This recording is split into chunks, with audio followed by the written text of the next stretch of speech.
Je m'appelle Alexandra Collin, je suis chargée de recherche CNRS dans l'équipe Cytomorpholab au laboratoire de physiologie cellulaire et végétale basé au CEA de Grenoble. Mon domaine de recherche, c'est le squelette des cellules et notamment une fibre principale qui est l'actine et qui a la propriété d'être extrêmement dynamique puisqu'elle s'assemble et elle se désassemble constamment à l'échelle de la minute dans la cellule.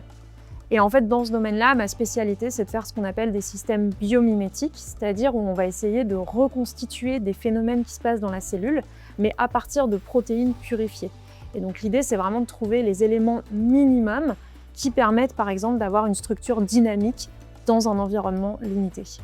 L'un des résultats majeurs qu'on a obtenus avec l'équipe ces dernières années, c'est de pouvoir montrer en fait comment est-ce que différentes structures d'actine vont partager des ressources limitées. Et donc en fait, on a mis en compétition différentes structures d'actine dans ce qu'on appelle nos micropuits. Et en fait, ce qu'on a pu voir, c'est que le recyclage des ressources était essentiel pour la coexistence de structures, notamment des structures faibles et des structures fortes. Et pour nous, ça c'est assez intéressant parce que ça fait écho à plein de niveaux du vivant, notamment en fait, l'idée que le recyclage est essentiel et que la coexistence de tous pour faire survivre le système est essentielle. Ça nous semble être assez important et on trouve ça super d'avoir réussi à reconstituer avec un système aussi minimum des conclusions qui peuvent s'appliquer à toute l'échelle du vivant. Donc le Cytomorpholab, c'est une grosse équipe, on est une vingtaine de personnes distribuées entre Paris et Grenoble. Et en fait, la science, c'est pas un travail qu'on fait tout seul, c'est un travail qu'on fait à plusieurs. On est constamment en train de discuter, en train d'échanger des idées, et pour moi, en fait, c'est ça qui est important. J'ai obtenu le prix L'Oréal UNESCO pour les femmes et la science quand j'étais en post-doctorat dans l'équipe. Et ce prix, il est décerné en France chaque année à 35 doctorantes et post-doctorantes, et il a pour but de mettre en lumière des jeunes filles en début de carrière et aussi de leur donner les outils pour avoir confiance en elles, et ce qui permet en fait de pouvoir se rendre compte qu'il y a un besoin de créer un groupe aussi pour donner de la confiance aux jeunes filles en début de carrière.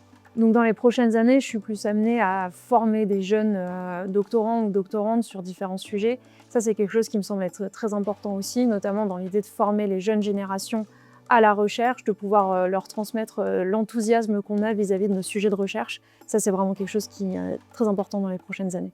Alors en fait, ce qui est super agréable, c'est que tous les matins, quand on arrive, on va jamais faire la même chose. C'est-à-dire que même si on fait des expériences tous les jours, chaque jour d'expérience va être un petit peu différent. Et je dois avouer que l'un de mes moments préférés, c'est d'être au microscope et d'avoir ce résultat que personne ne connaît encore et de se dire « Ah ok, là on tient quelque chose ».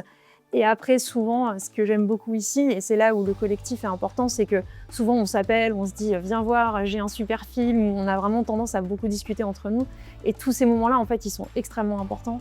Et ça, c'est vraiment le fait de pouvoir faire avancer la connaissance comme ça, dans un cadre avec des conditions de travail qui sont aussi bonnes, c'est vraiment très agréable. Je pense que si tout le monde comprenait l'importance de la recherche fondamentale et si tout le monde réussissait à avoir autant de passion que ce que nous on a en regardant un film d'actine ou de n'importe quoi, en fait, n'importe quel sujet de recherche, je pense qu'on se porterait tous beaucoup mieux. Je pense que la science aujourd'hui, on voit que ça peut être assez malmené et en fait, il n'y a rien de mieux pour comprendre le monde. Essayons juste de tous se dire que la connaissance est ce qui nous permet de coexister tous ensemble et qui va nous permettre de mieux comprendre notre monde en fait.